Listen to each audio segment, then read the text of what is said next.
What's up, everybody? It's another NFC East show, and I'm here. We're doing it live on Facebook, YouTube, Twitter, Twitch, Zodiac TV, and the Northeast Streaming Sports Network. I am the Philly Sports Guy, and right now we got Sneaky G. I'm sure True Blue will be on here in just a minute. What's going on, everybody? It's your boy Stefan, a.k.a. Stinky G. Man, how you doing, Jamie? Oh, there he is. There he is. We knew he'd be here. I'm doing good. True Blue shows up in the last second. He's got his. There we go. Now he's. What's up there, True Blue? No, I guess not. Well, hold on. He still might be in there. Okay. Some technical. You know what? That's the beauty of being live. That is Exactly. the beauty of being on a live show. No, it never stops. Oh no. So you and I got something in common. Yeah. It's called losing this week. Yeah. Yeah. But in the words of one of my followers, his name is Kurtz, we lost better than you. Well, did you really though? Well, I mean, I'm just stating fact, right? It's so bad in this division. We're so bad right now that we actually have to compete on how much of a better loser we are for the weekend, per se. But and there he is. True Blue is showed back up again.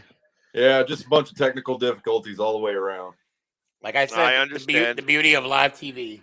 Yeah, man, I had to jump on the iPhone. The laptop's going haywire and everything else. So, what's going on, guys? Glad to see everybody. Yeah, likewise. Good to see you. Yeah, it was I want to say that it was a very tough week for me. The ride home was it was what it was. Yeah. But it's you can't win them all, and it sucks when you lose that way. But it happens. It happens sometimes. But I gotta say this though. We did win on Saturday though. We did have a good time at Texas Live. I finally got to meet True Blue. Finally got to meet him. He is alive, people. He is a real breathing person. Yeah. And Jamie, sports guy, it's always good to see you. Now all we need to do is, have a Washington guy here, and we can celebrate that as well. Complete the East. We can complete the East. Yes. Well, there's one, my well wishes to the Philadelphia Eagle lineman who got hurt. I saw it was his foot, and he's out for the season. Yep. Yeah, hoping he gets better. When we saw the injury, I saw him roll 3 times, and I knew it was serious. Yeah, a big boy like that doesn't roll around 3 times if it's not serious. And wish him well. Hope he gets better. It's and it's a shame because he was probably he's like one of the mainstays on that line. You know what I mean? He's been there all that time, and I'm really critical of him a lot. But of course, you never want to see anybody get hurt. Nope. And especially now with the way that our offensive line has just been getting hit up with injuries. It's it's either going to make or break the team. That's kind of what's going to wind up happening. I mean, obviously, to quote our quarterback, you take your deuce and you flush it. You don't look at it. You don't pay attention. You just flush it and move on. Did he actually say that? Yes. He did say that. Okay. He did say that. Okay. And I got a little bone to pick with, I guess with your main man there, Eli, decided to show my picture while flipping the double bird. He did that. So there you go, Eli, right back at you. Oh, yeah, it's all over. I got my picture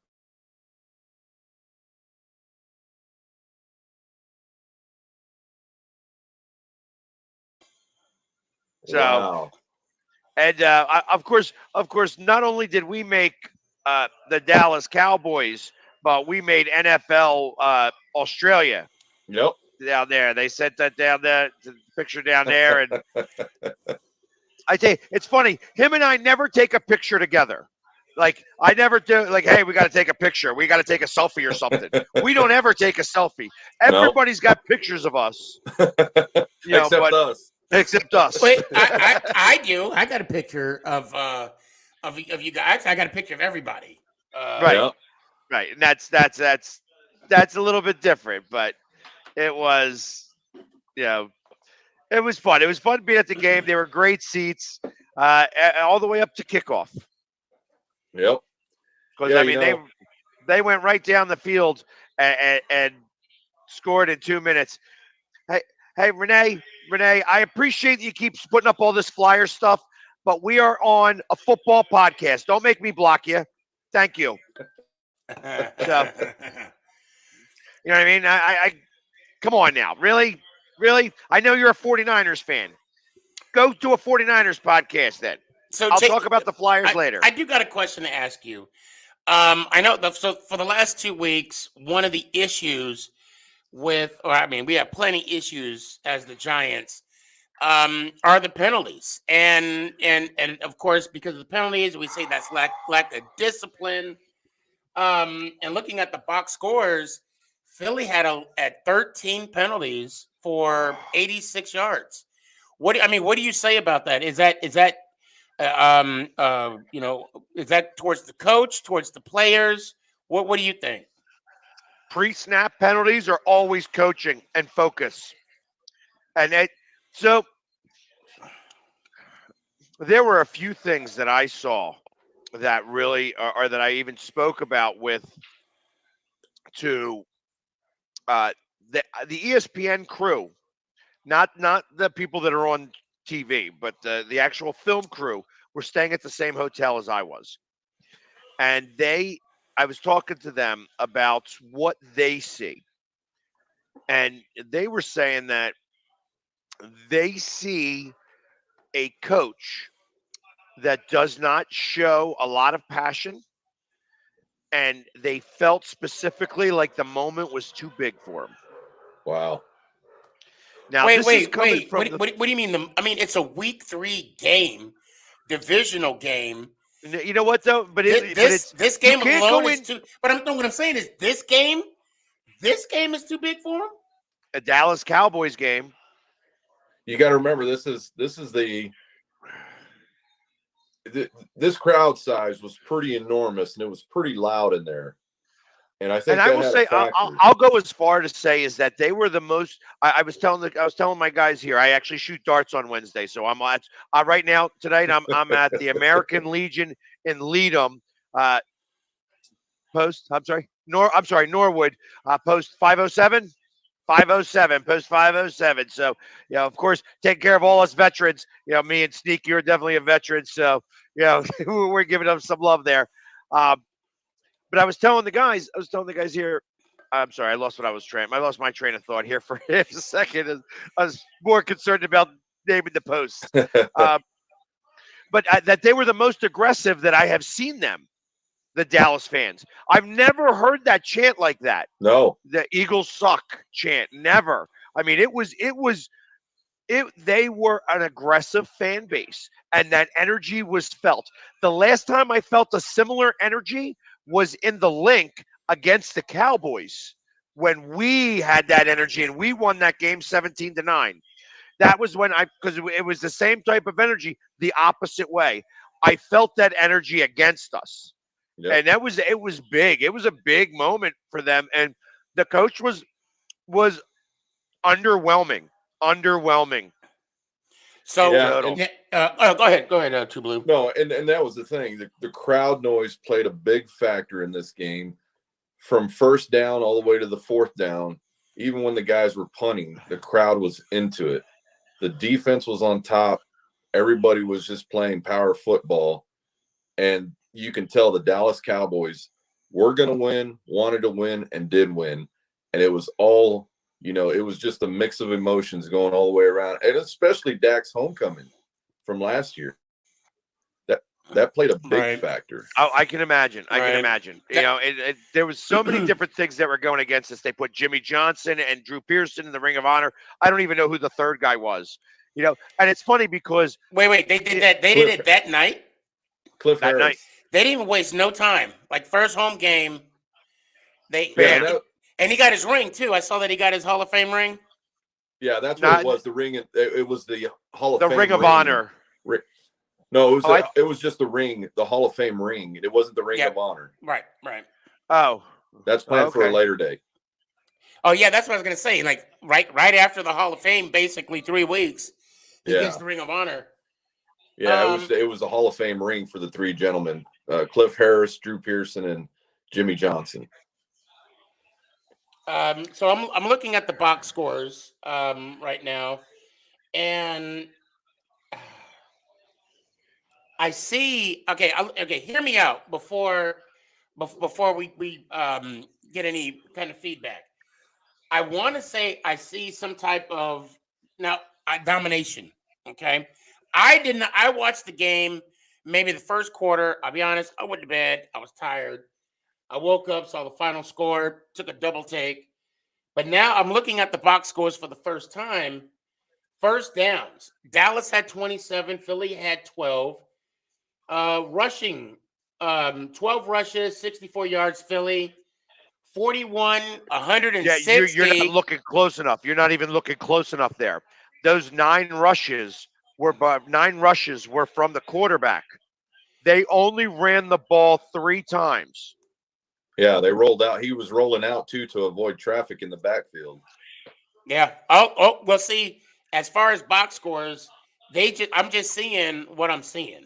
You know, I mean, it's just stats. And then let's see, Dak. Although Dak threw for under 300 yards, he was 21 of 26, 238, 2 TDs. Yeah, Jalen Hurts 25 of 39, 2-2. Dallas had 4 sacks. Philly has 2 net yards. Philly had 303. Dallas had 220 total yards. Philly had 367, and Dallas had 380. Dallas was it? I thought it was even close. I thought they had 370. I know as we were leaving, we saw that stat. Yeah. And I looked at him. I says, "We gained as many yards as you did." And then he turned to me and goes, "Well, look at the penalties." You know what I mean? Yeah. So that was the biggest difference. Yeah. Yeah. Well, and not only that wasn't the biggest difference. I mean, obviously that one big turnover, but it really that was the punt that gave us the touchdown in the end zone. That probably should have been an interception, but they marked down as a fumble. So that was definitely Dak. Correct. Dak pushed. I do. You know what I mean? I do see the 2. I do see the 2 turnovers to 1. Yeah, and the other thing too is the part that makes that interesting is Philly Sports Guy was alluding to was when the penalties came. That was that's what was huge when the penalties came on the 3rd and 4th downs. Even on the 4th downs that we had, it was interesting because everything was pretty much matched up. But you know, the Dallas Cowboys were driving down the field and actually executed some points off these drives, and they just and as Philly Sports Guy was alluding to, he was, you know, who was questioning our tight end and who is that guy? Well, he found out who he was. 3 TDs. Only 2. He only had 2. Or 2, yeah. He only had 2 touchdowns, but that was enough. But that was enough. I said it out loud. I said, I hate it when I'm right. I hate it when I'm right. When I know that, like, hey, listen, we got to pay attention to somebody who I have no idea who he is, but we're going to have to pay attention to him. And damn it, we had to pay attention to him because he wound up scoring 2 on us. And it bothers me when I'm right. And it bothers me when I coach the team better than the coach. Well, and I'm going to preach this until I'm blue in the face. I'm a big TOP, time of possession kind of guy. Anytime you get close to 40 minutes, that's going to be the victor. 9 times out of 10, that's going to be the victor. And I'm reading this: 30 minutes, 58 seconds, Dallas. 25 minutes and 2 seconds. Yeah, 35 Philly. minutes. 35 minutes to 20. There was a 10-minute difference. Yeah. We had 8 offensive plays by the middle of the second quarter. Yeah. 8 well, because they got that interception, and then we got the fumble recovery in the end zone. So they had like 2 plays there, and then they ran down the field and did like 13-play drive. Yep. So it's like they went down the field and they had that first drive that was only a couple of minutes long, but they had a lot of plays to do it. I think it was like a 12-play or 11-play drive for that. And then we get our calls. We get a couple of plays. We throw the interception down at the 1. They go 3 plays. That was on third down where that fumble happened. So they had 3 plays. We get the touchdown, and then we kick off again. And Yep. Now they got another 13-play drive. So by the time it's the middle of the second quarter, actually it was like 14-7 in the first quarter. There was only a minute left. We went 3 and out, and then they had the ball again. So, and by the time we got it for the third time, it was already, you guys had already had like 25 plays to our 8. Yeah, and the other great thing was for the Dallas Cowboys was the turnovers. You got one in the end zone by Brown when Jalen threw it, going for the long TD. We got that interception, and then Diggs had the interception for the return for the TD. Right. So I mean, those 2 quick turnaround, that was a pretty good jolt to the Cowboys defense. But then, I mean, we had a really big turnover on the goal line. Think about that. It could have been even more. It could have been 48-21. Because we got that turnover right at the end, in the end zone. Where he was going for the ball. We knock it out, and they give us the ball, which I was really happy about. You know what I mean? But see, and then I know everyone, and I finally got a good look at the replay because I finally had my glasses on looking at it. Was the goal line stance with Dak Prescott getting over the line on the end zone, which he did after I seen the review. There was no angles. It was just straight overhead shot. The line comparison to where he was, where the football was, he was definitely over, but that's neither here or there. Yeah. The officiating in this game was again horrible on both sides of the ball. Yep. I mean, at least it was not a close game. No, it was not a close game. It was a close game. But again, the officials were blowing, calls on both sides of the ball. It didn't matter. It's you can see it plain as day from the holds to guys getting turned to being taken down. It just doesn't make any sense. Everybody wants to see the teams play football, but when you see the actual penalties occur right in front of the refs, then you got to start questioning what's going on here. And it not just this game. It made me wonder a little bit, like, is it time for them to get retooled or reschooled again? Like, is that what's going on here? Like, or what is the issue that they could really be having? That officiating, and it's not just in the NFC East. This is NFL wide. This is really becoming a serious problem. I think the game has gotten so fast. Oh yes, agreed. I think the game has gotten so fast that the guys were playing, and they're at a point where I'm thinking the refs just can't physically keep up with what they're seeing. And it's not a knock on their age or anything. I'm just saying cold hard facts. You got these young guys running out there full sprint, stuff happening in seconds. And I know we can't see everything on the field, but there's a lot of things they're missing. And the only other thing I can think of is, okay, well then, maybe we need a couple of more judges playing on both sides, one more on the defense, one more on the offense. Just spread another referee behind. I don't know. And that's not a bad idea. Case in point, the game Sunday night, the Packers against Green Bay. That head-on-head. Packers against 49ers. Thank you, Jamie. That head-on-head play that knocked the, if I'm not, was that the was it the Packer wide receiver out? It was the Packer. Yeah, they knocked him. He got knocked out. It was the Packers. And the ref stopped running. Last time I check, the referee has to keep up with the play. So he can determine what kind of penalty, if a penalty is committed, and he was behind. Yep. And our good buddy Dean, right? He was on the shutout, Dean. He said, yeah, the ref was in poor position. So, True Blue, I think you might be onto something. That might be facts. Yeah, and it's the thing is because when you're seeing the play happen, and again, the slow motion and all that plays into the judging that goes on, and that's what we don't want. We want it real time. We don't want any replays. We don't want anything going up to the booth. You know, the best thing is I think just throw another judge or another two judges out there, refs, to see what's going on both sides. Right. And if they don't want to do that, then just put one behind the offense.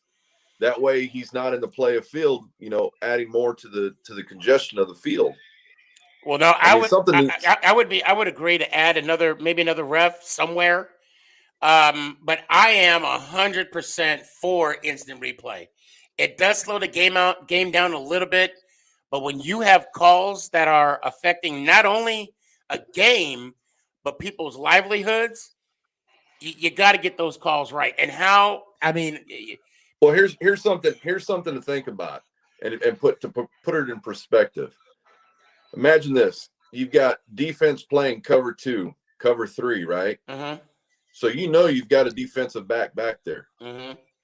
You want a referee if a wide receiver can get past, that first guy who's making his way up there to that free safety. You're expecting that referee to catch up to see exactly what's going on in that play. They did before.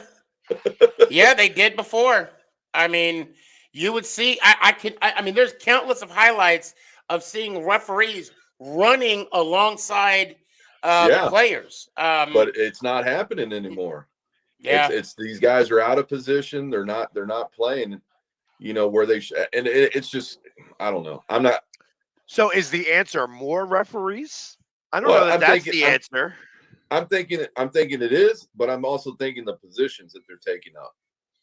Yeah, I think if a defensive can have cover 3, which these guys are playing cloud and they're back there, who's to say why can't there be another ref? He's not going to be in the play. He's just going to be on the. He's just going to be another side judge, or at least back, not on the play of field, at least deep along the side. Exactly. At an angle. Field of play. Yeah, at an angle. Yeah, not in the field of play, but just able to visually help the other guys come over. I mean, they've got the guys who are reviewing the booth, helping from New York. Why can't they have another guy on the field? Right, and since we're talking about bad calls, he was not offsides, so I think we can move on. There was another game this weekend, actually Sunday at noon. Buffalo? No, not Buffalo. Well, actually, yes. It's funny you should say that because I was at Buffalo Joe's watching the Giants and Atlanta game. I'm looking at the box scores right now. So we actually had more first downs than they did. 21-18. We actually broke 100 yards out of 27 rushings, 1 touchdown. They had 20-69.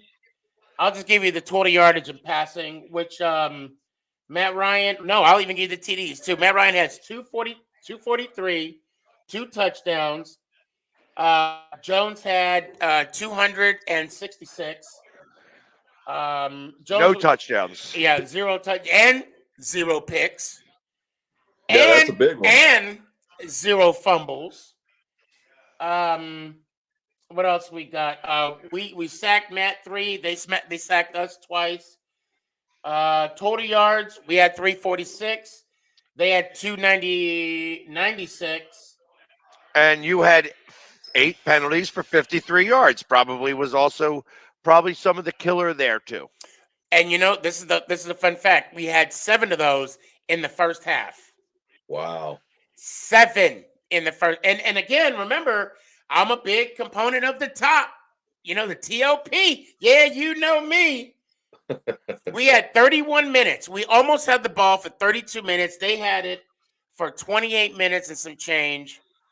To me, that does also tell that it was a close game. If it was, but for me, my takeaway, which my apologies, I should have asked that before of the Dallas game before we got to this one, was I don't understand the play calling, too conservative.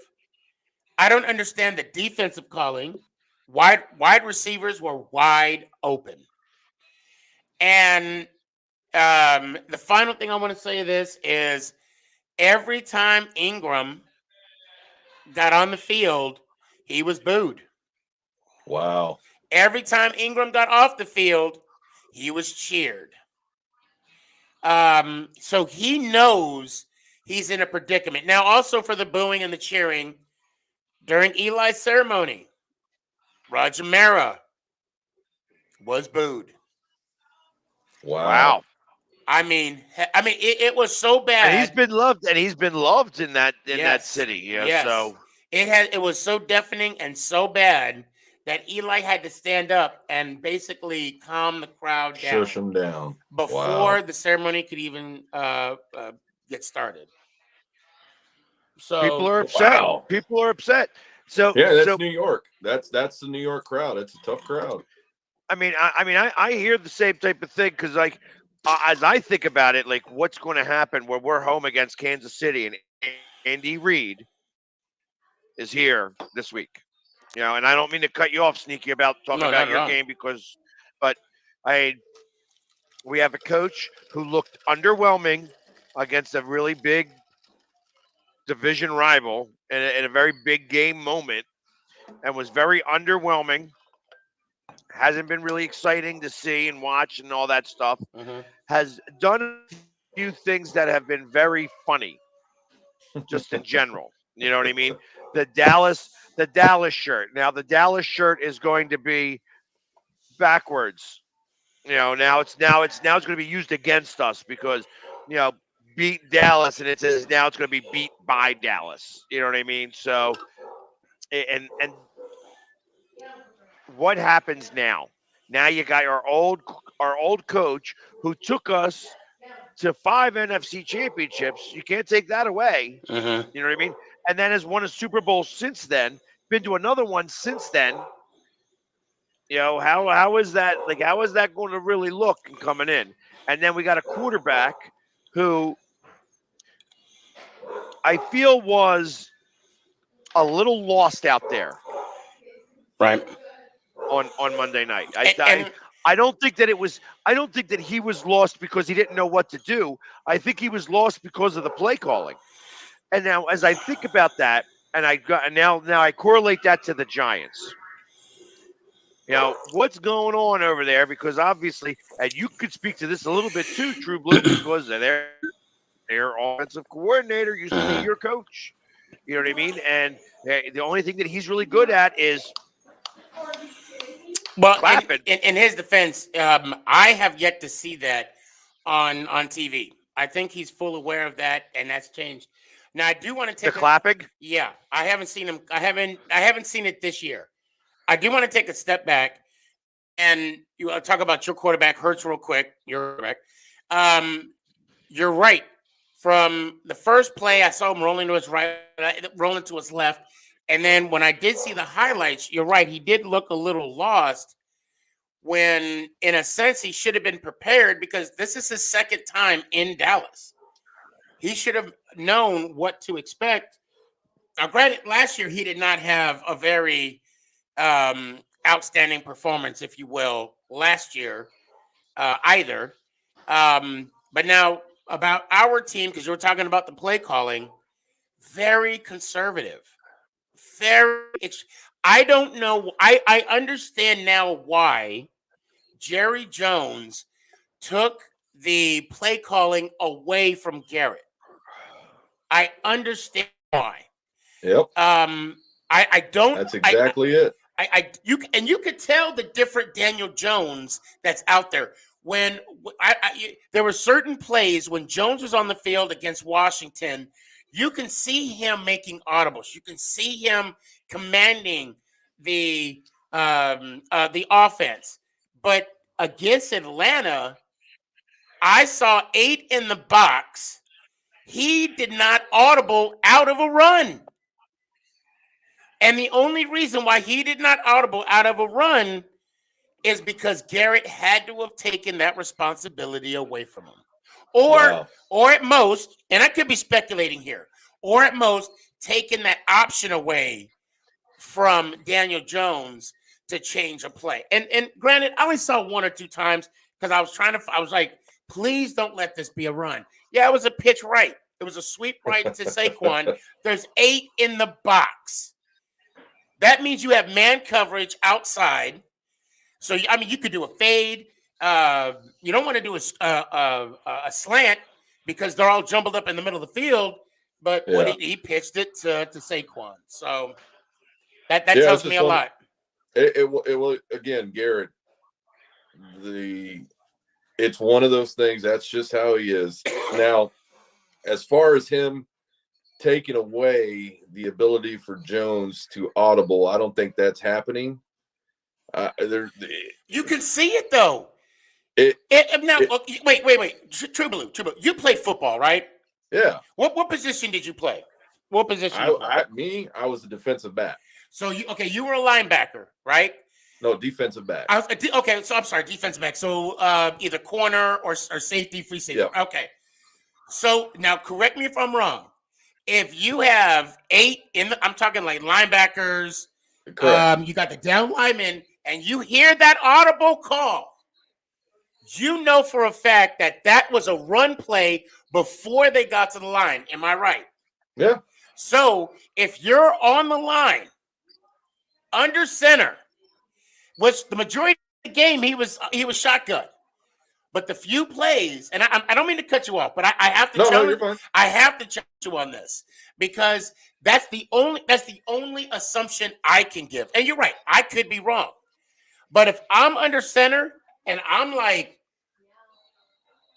oh, this ain't gonna work. I mean, I'm looking. It's stacked. Yeah. So and see the reason I say that has to be coming from the head coach himself. Not the offensive coordinator. If a quarterback's not going to be allowed to do his job, and he can't sit there and override the offensive coordinator and get to a point where he's saying, "Hey, you know what, coach? If I can't do this, why am I back here?" But also now the coordinator should be giving the nod to the head coach. And be like, hey, coach, Jones can make the calls. You know, I got a small audible package that we can give Jones. So when they line up, because people look at the first thing people think of our offense is Saquon. I mean, that's a given. And so I know for a fact they know that people are going to key on the run. Because if you stop the run, make Jones beat us, we have a winnable game. Yeah. But if we try to do vice versa, we're going to be in the hole. Because next thing you know, Saquon's going to run for 75 yards and a touchdown.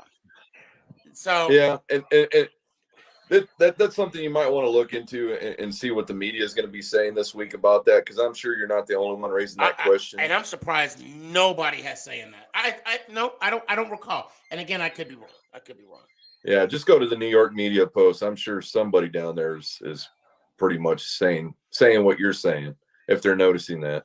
Because again, it has to be coming from the head coach. And like I said last week, it's got to come from the top down. And head coach is, I think fourth or fifth game, we might be looking at a head coach change. No, I don't. I think if any change is going to be made, it's going to be the offensive coordinator. If any change is going to be made on this team, definitely going to be the GM. Definitely going to be the offensive. I think Graham played his way to next year as a defense coordinator from the way we played last year, which I still don't understand where our defense is from last year. However, Garrett, because remember, last year we had that issue with that line coach. Mm-hmm. And that line coach was your guy, which was Garrett's guy. Yep. And they, in theory, they didn't go to blows. In theory, I would have loved to have been there. By the way, but and you got a lot of football You've got 14 games by left. far. Yep. You got a lot of football left, and that's for everybody. Now, I will say this. Your team right now is 0-3. That's why I'm saying give it week 5, week 6, and they're still not producing. You're right. It's heads will be rolling. It starts at the top. Yeah. Yep. It might. Yeah, it and might I roll down from agree the with bottom that a little bit. They might take out, like you're talking about, get rid of the offensive coordinator or defense, whatever. But at the end of the season, depending on the record, but there's still a lot of football left. Yeah. Because we got you. I don't see Gettleman. I mean, yeah, they got to do a really big turnaround because they're playing for his job right now. Yep. I mean, and they're not playing at all is the problem. Well, That's the problem. I mean, we spent a whole lot of. I mean, what was it? $200 million in re-signing free agents and picking up free agents, and this is the result that we're at right now. Yep. Yeah, that's it. Yeah. Yeah. And again, but one of the biggest outtakes that I have from the Dallas Cowboys and the Eagles was we had five players out from our starting defense. So that's what I'm excited about coming off of this game, is to see those guys come back off, not DeMarcus Lawrence, but I've got, several guys on the COVID list. And then I've got, I had Randy Gregory, who just got back. So I have Neville Gallimore, who's coming back off that elbow injury off preseason. So they're saying he's going to be good to roll, but next week is going to be a good test. Yeah. Yeah, but my question becomes, like, when they go back in there, that they should have really short leashes, because why change what's working? Again, exactly. when it ain't broke, why fix it? You know what I mean? Yep. And now you're going to have guys that are supposedly, that were part of the team last year, and part of the reason why that they were letting up all the yardage. Now they're going to come back, and all of a sudden this is a better defense. I don't think so. Yeah. It could be the fact that the people that they have behind them are actually stepping up to the plate and doing better in comparison to who they are, the bigger name. Well, it's mostly going to be coming off the defensive line. So, there's going to be a lot of interactions there between switching players. But, I mean, that's where our biggest necessity is at our defensive line. Our linebackers are doing what they're supposed to do. Jalen Smith, I mean, he put a lot of pressure on Hurts this weekend. And I got to give it up to number 7 Diggs. I mean, he was just on his own little island out there and playing defense and just shutting down the wide receivers. And Jalen Hurts was making some really good throws, but he was he was right on. I'm talking about the completions he did make. The completions he did make, where right. The gap was shortened, but Diggs, for everything you saw, he was just shutting down every wide receiver. There was nothing. But going it wasn't like him. He was playing 1-on-1. They played zone the entire game. Correct. The entire game they played zone. So it was just like whoever happened to be closest to him, he happened to go and cover. And the play that he intercepted the ball and ran it back for a touchdown, I had thought that the legs got crossed up, and that's why he got tripped up there. He didn't get tripped up; he tripped on the turf, and Diggs just happened to be there. So that ball should have never been thrown to him in the first place. Yeah, he wasn't open. He wasn't open. Yeah, you walked on that turf. You walked on that turf to feel it. How it had a little spring in it. I don't know if you took the field, but during your tour there, but yeah, you get on that field. It's something else. It's got a little spring to it. I can imagine. I do want to give some Facebook love. One of my guys said Gettleman won't make it past week 6.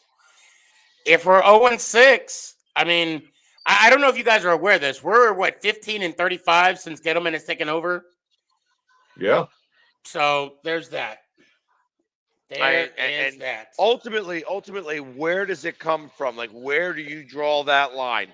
Where does that line get drawn in the sand where we start to say, okay, like I know the Eagles themselves, they've always been good at picking coaches, and thinking outside of the box to pick coaches. Now, this one, not doing what he's supposed to be doing. You know what I mean? And I don't care what you say, Sneaky. I know that it came up from the top about losing that game to Washington. A coach doesn't try to lose a game. It had to come from the top. So, and you can say whatever you want. I know that he also brought a Super Bowl here. So you could say whatever. Yeah, The fact that he and lost the year prior to that, you guys won a division, and then the year next, I mean, yeah, I can say what I want, and you know what I'm going to say. He lost the team, and that's why management had to made the move. I don't think he lost the team. I think that up top is meddling. You know, similar to Dallas, where they like to meddle, so he likes to meddle too. The truth of the matter is that he was at least a football guy. Jones was a football guy, so he's got at least an idea on how it's supposed to go. Yeah, but when you have Jalen Hurts on the bench saying this ain't right, I mean that tells you right there.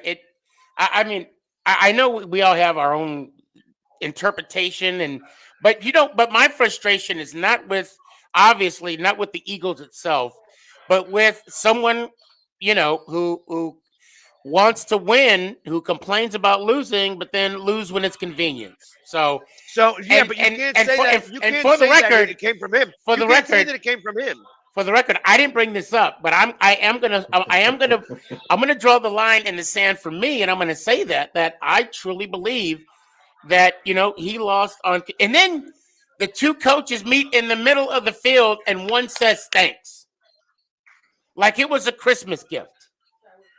So I mean, you got to give me more evidence, and then maybe I'll believe it. But until then, I have my facts, and that's what they are. They're facts, and I'm going to stick to them. See, the problem is I'm not privy to the conversations on between the coach and the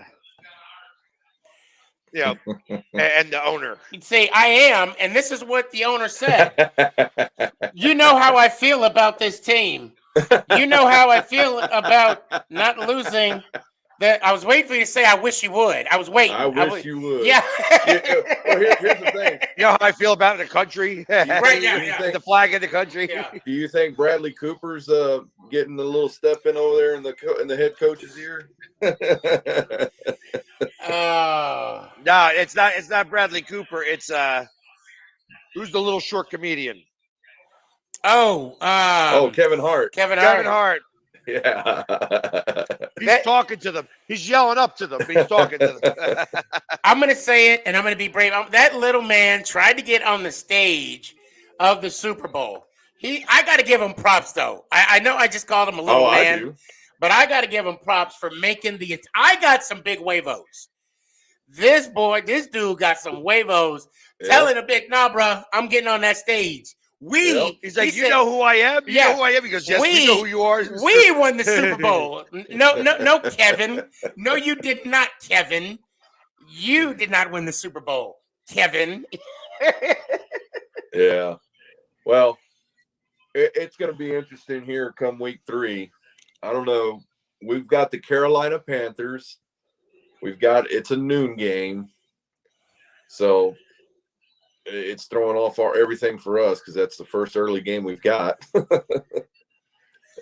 I got it. And that's in Carolina, or is that home? That's at home. We've got 3 straight home games. This is number 2. Yeah, no, I didn't realize you guys played games at noon at home. Yeah, it's pretty rare, but we've got this game at noon and then the following game at 3:25. So which is kind of what I figure you normally play, 3:00 or 3:25 games. Yeah. So it's going to be a good test this weekend, and it's going to be fun against the Panthers. I don't mean to throw this curveball, but one of my folks asked the question. He said, "Sneaky, do you believe the Giants will try and draft Archie? We have it's way too much time to even think about another Manning being at the helm." He hasn't even played college football yet. But, I mean, you never know. I will say this. You'll never know. You never know. Well, I mean, I know that there has already been discussion about how the Eagles are going to use these 3 picks in the first round. which right now, if the season ended right this moment, would be the 3rd, the 7th, and the 10th pick in the draft. Wow. 3 top 10s. Well, and that's not even the Eagles being in the first pick. That's the Wow. Colts pick is the first pick in the draft. So you're really hoping Wentz don't get injured again, right? Like, well, no, see, yeah, no, actually, I'm thinking the other way. I'm hoping that the coach doesn't start to lose control. Okay. Frank Reich in the process of that, because it's not going to be Wentz. They're not losing games because of Wentz. Well, they might be. You know what I mean? But they're not. His numbers aren't ridiculous. He might be holding the ball a little bit too long, but he's making throws. He's doing some of those things, and they're just getting beat. And that makes me think it's a coaching problem over there. Yeah, I can see that. Very. It's going to be a competitive race to see who gets that top pick. and the funny, yeah, I thought it was going to be Jacksonville or the Jets, but I mean, it looks like there's a number of people out there trying to go for it. Shit, we might be in the running the way we're playing now. That's what I say. Right now. You are the number 2. Who's number 1?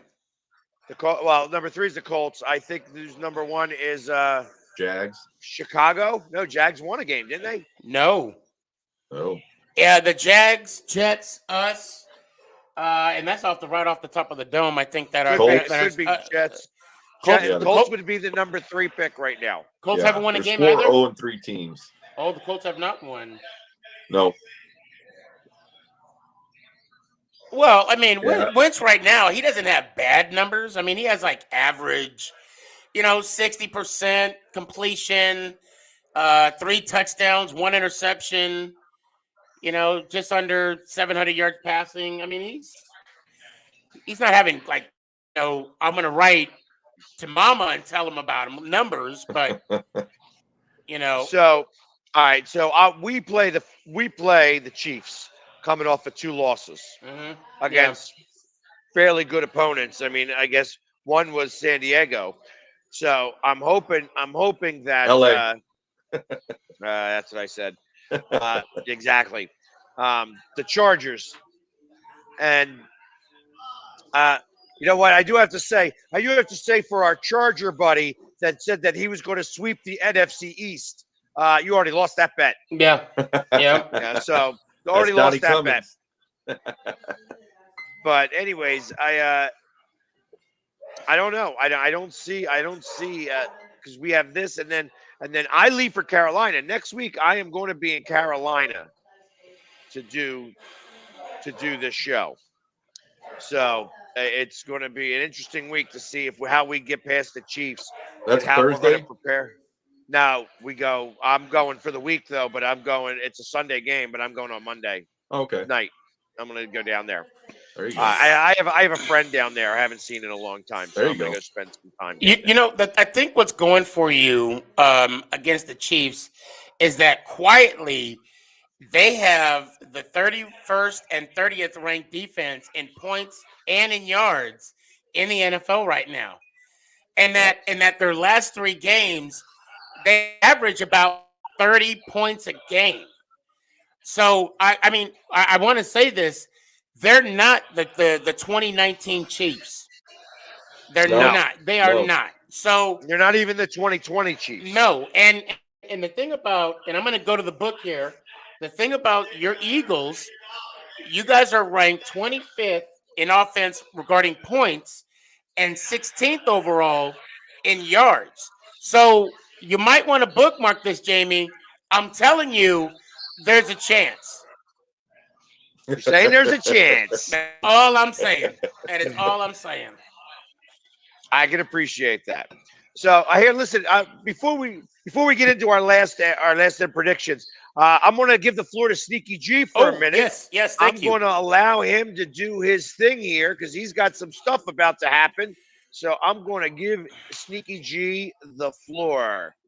I'm going to make it real quick, guys. Next week, October 7th through the 11th. If you are in the DFW area, do I have something for you? Now, October 7th and 8th, if you look up top, TH1 Barbershop. He only does online appointments. Go to TH1Barbershop.com to make an appointment for a haircut if you need a last minute fade for next week's game. October 8th at at Sullivan's Barbecue in Old Town Louisville from 4 to 8. I have a rib eating contest. If you think you got a big appetite and you want to compete, please send me a message on any of my platforms. Matter of fact, hit me up on Instagram. Let me know if you want to be a part of the rib eating contest. I can't make any promise. I'll see what I can do. Now, the moneymaker, the Super Bowl. This is the Copper Penny Lounge in the Music City Mall. Myself, True Blue, James Jeffcoat, Byron, Clario G. I'm going to have a couple other. I'm trying to finish up some Giants, another Giants podcaster that's going to be sitting with me, although I can handle all of them at the same time. That sounded bad, but you know what I mean. We're going to have a live podcast at the Copper Penny in the in the Music City Mall in Louisville. And if you want another flyer, you could read this. And if you're in the Louisville area, you could go to these 3 locations and let them know that Sneaky G sent you, and you get a discount. So anybody, I know that flyer had a lot of words on it, and it was maybe hard to see. Anybody at all who's looking to get involved with any of the things that are going on there, please contact myself or Sneaky G, and I can get you the flyer just as easily as he can. For everybody who's watching the show tonight, it's definitely, and like I said, especially when you get Jim Jeffcoat and Byron Williams on there, they have their own show, J&B Talking Shop, here on the Northeast Streaming Sports Network. It's definitely something that you want to go check out. It happens on Wednesday nights right before our show. So definitely you can check in at 7 o'clock at night. They have a great show. They're always getting football guys on there. Obviously, when you played in the league, it's easier to get the guys to show up. But definitely want to go check them out at the Copper Penny down in Texas in a couple of weeks. So predictions for next week. Let's start with the team in first place at the moment, True Blue and the Dallas Cowboys. All right, this game is going to be a fun game. It's going to be a tighter game than it's going to be like the Tampa Bay Bucks. But I do believe we will prevail. McCaffrey's out with that hamstring injury. There's not going to be there's still going to be some backfield motion out there. But I think the Cowboys are going to get this one. I'm going to say 27 to I'd say 24. It's going to be that close. Okay. I also think that you guys are going to pull that one out. I think I like Carolina. I love their coach. Yep. He used to coach Temple and then went to Baylor and did his thing there. So he really did he's done a great job turning that franchise around. So I think that that they're going to give you a game and it's going to be close. It is. That it's possible that I think you guys will be the ones pulling it out. Yeah, crowd noise is going to come into play in this one, I believe. I don't think so. I don't think not like it did on Monday night. Not like Jalen Hurts, but it's going to come into play just a little bit. So, because it's also going to be a day game. Yep. So, which means that he may keep everything closed, which would bring some more loudness. Yep, that's it. But, yeah. I think it's going to be a different story, and not because I hate the Dallas Cowboys, but I love you, True Blue. Remember that. I love you. Oh yeah. Carolina's defense is off the chain right now. They are number 1 in points, and they're also number 1 in yardage. So it's going to be a game, but also the offense is ranked top 10 in yardage. However, they're rated 16 when it comes to points. I think that this might be the game that Sam Darnold needs to prove himself. Their last 3 wins. I mean, a close win against what was it? Was it against you guys? The Philly? Didn't they had a close game No. against? Was it No. was it the Jets? I think it was. Yeah, No, they they didn't played play the the Jets. Jets. Yeah, the Jets was the first game.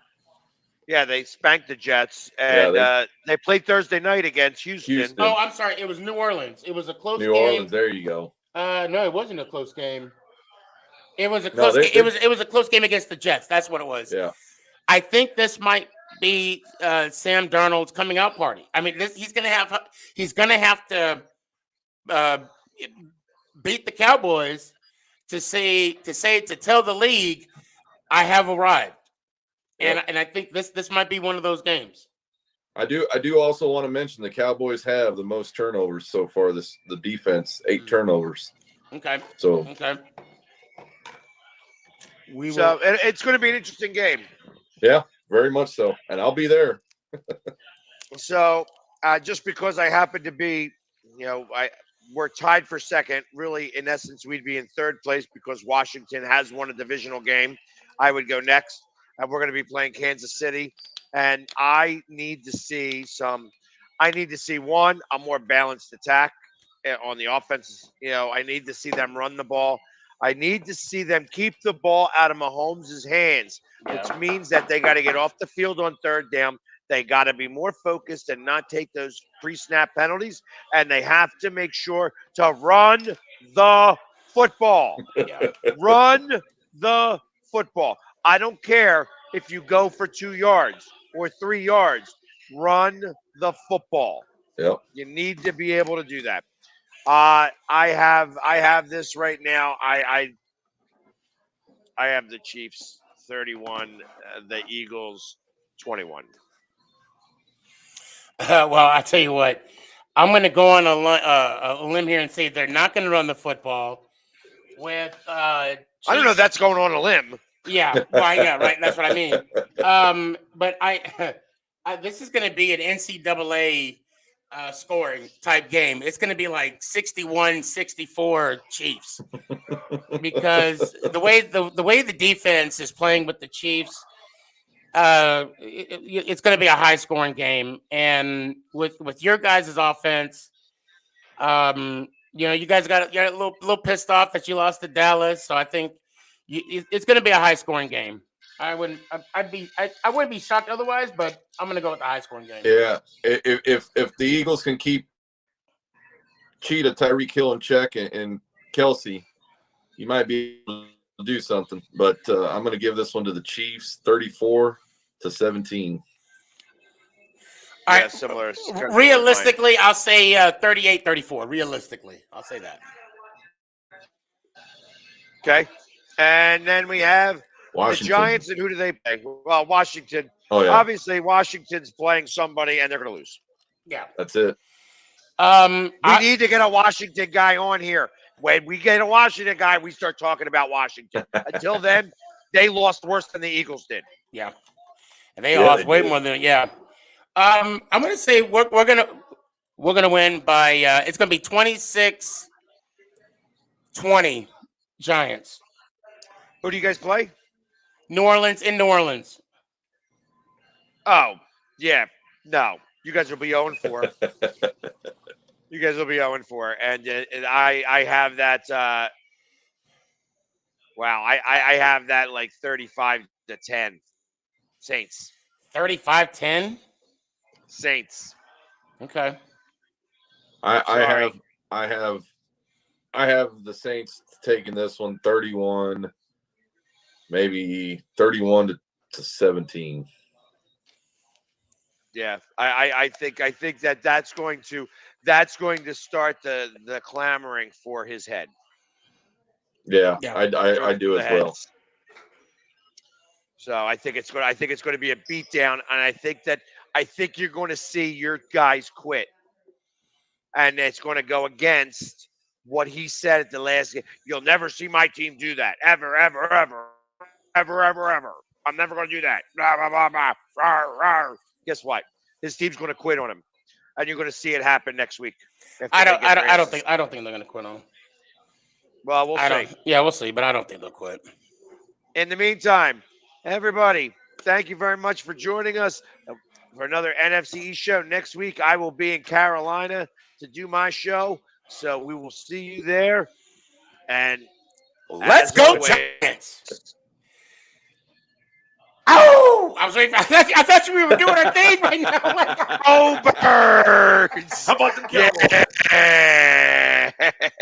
All right, guys. See you next week. I thought we were doing our thing.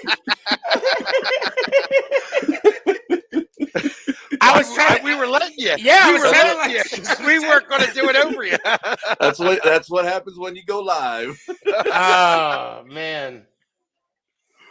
Awesome, man. Well, all right, guys. I have to take a piss. I've been holding. Yeah, it and I since, gotta like, go because I'm about to shoot. So, All right, man. I'll see you guys. Hey, it was Oh. great seeing you. It was great seeing you guys. You know, I Yeah, really do appreciate it. likewise. We'll talk to you soon. Okay. Yeah. Hell yeah. All right, brothers. Later, guys. Later, guys.